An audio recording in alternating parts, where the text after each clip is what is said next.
अपने मन को स्वस्थ बनाने के लिए दुनिया के लोग इन दिनों कौन सा नया तरीका अपना रहे हैं और इस तरीके का भारत से क्या कनेक्शन है। अपने मन को स्वस्थ रखने के लिए अब आपको मनोवैज्ञानिकों के पास नहीं बल्कि गाय के पास जाना चाहिए।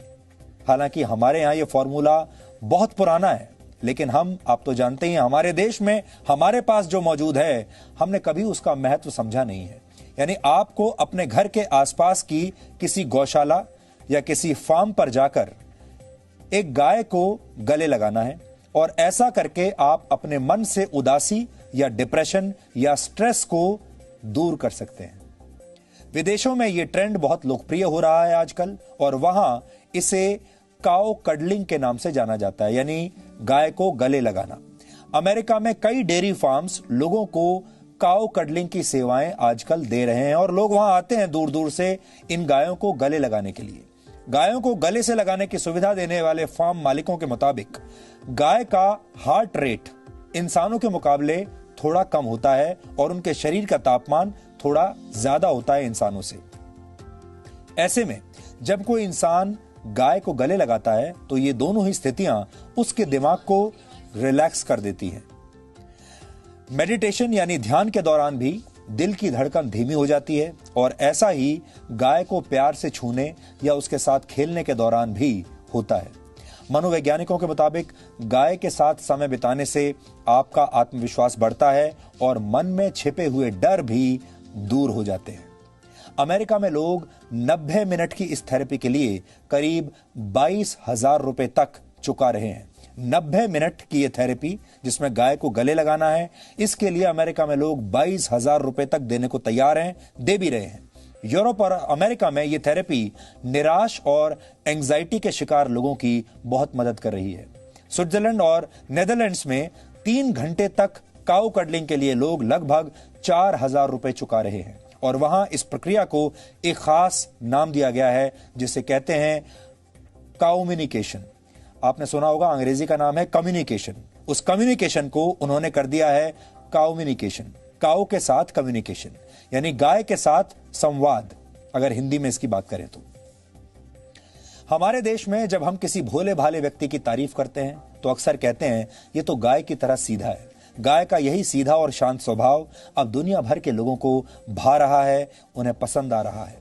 भारत दुनिया का अकेला ऐसा देश है जहां गाय को मां का दर्जा दिया गया है, लेकिन अब ये गायें दुनिया भर के लोगों को भी मां की तरह प्यार दे रही हैं और उनके दिमाग को शांत बना रही हैं, उनके स्ट्रेस को कम कर रही हैं। ठीक वैसे ही जैसे जब आप अपनी मां की गोद में लेट जाते हैं तो आप सारी दुनिया के दुख दर्द भूल जाते हैं, सारी टेंशन, सारा स्ट्रेस आप भूल जाते हैं।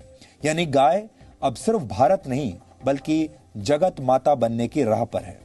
हमने गाय की इन ममता भरी तस्वीरों के आधार पर आज आपके लिए एक बहुत ही स्पेशल रिपोर्ट बहुत प्यार से तैयार की है जो आज आपका दिन बना देगी। इसे देखकर आपको भी गाय के साथ समय बिताने और अपने जीवन से नकारात्मक विचारों को दूर करने में बहुत मदद मिलेगी। आप चाहें तो इस वीकेंड पर खुद काउ कडलिंग का एक रियलिटी चेक कर सकते हैं, खुद करके आप देख लीजिए। गाय को प्रेम करके खुद को स्वस्थ बनाने का जिक्र भारतीय चिकित्सा पद्धति में कई बार आता है, लेकिन यह प्रक्रिया विदेशों में जाकर तो काउ कडलिंग बन जाती है, जबकि हमारे देश में हम ही लोग इसे कोई महत्व नहीं देना चाहते। इसलिए गाय के महत्व को समझने के लिए आपको उसके आर्थिक पक्ष को भी आज समझना होगा। आप इसे काउनोमिक्स यानी गाय का अर्थशास्त्र भी कह सकते हैं। वर्ष 2012 में किए गए लाइव स्टॉक सेंसस के मुताबिक भारत में कृषि के लिए इस्तेमाल होने वाले जानवरों की संख्या लगभग 51 करोड़ थी और इनमें से 11 करोड़ गाय हैं। भारत दूध का उत्पादन करने वाला दुनिया का सबसे बड़ा देश है। एक अनुमान के मुताबिक भारत में दूध का उद्योग 6 लाख करोड़ रुपए से भी ज्यादा का है। इसलिए आर्थिक नजरिए से गाय को सबसे फायदेमंद पशुओं में से एक माना गया है। गाय का दूध ही नहीं बल्कि उसका गोबर और गौमूत्र भी आर्थिक तरक्की के दरवाजे किसी के लिए भी खोल सकता है। गायों से हर वर्ष 10 करोड़ टन गोबर हासिल होता है जिसका इस्तेमाल ईंधन के तौर पर किया जाता है। इसकी कीमत 5,000 करोड़ रुपए आंकी गई है। ईंधन के तौर पर गोबर का इस्तेमाल करने से हर वर्ष 5 करोड़ टन लकड़ी की बचत होती है। रासायनिक खाद के मुकाबले गोबर से बनी प्राकृतिक खाद खेतों के लिए बेहतर होती है और इससे फसल भी अच्छी होती है। अर्थशास्त्र के बाद अब गाय के समाज शास्त्र को भी समझिए। ऋग्वेद में गाय को देवी की संज्ञा दी गई है। वैदिक शास्त्रों में किसी भी जानवर के मुकाबले गाय का जिक्र सबसे ज्यादा बार आता है। गाय से प्राप्त होने वाले दूध, घी, दही, गौमूत्र और गोबर को आयुर्वेद में पंचगव्य कहा जाता है, जिनका इस्तेमाल पूजा पाठ में भी होता है। वैज्ञानिक रिसर्च में भी यह साबित हुआ है कि गाय के दूध का सेवन करके कई रोगों का इलाज किया जाता है और आज भी बड़े बड़े शहरों में लोग गायों का दूध मुंह मांगी कीमत पर खरीदते हैं। गाय के दूध में प्रोटीन, कार्बोहाइड्रेट्स, मिनरल्स और विटामिन डी होता है। यह रोग प्रतिरोधक क्षमता को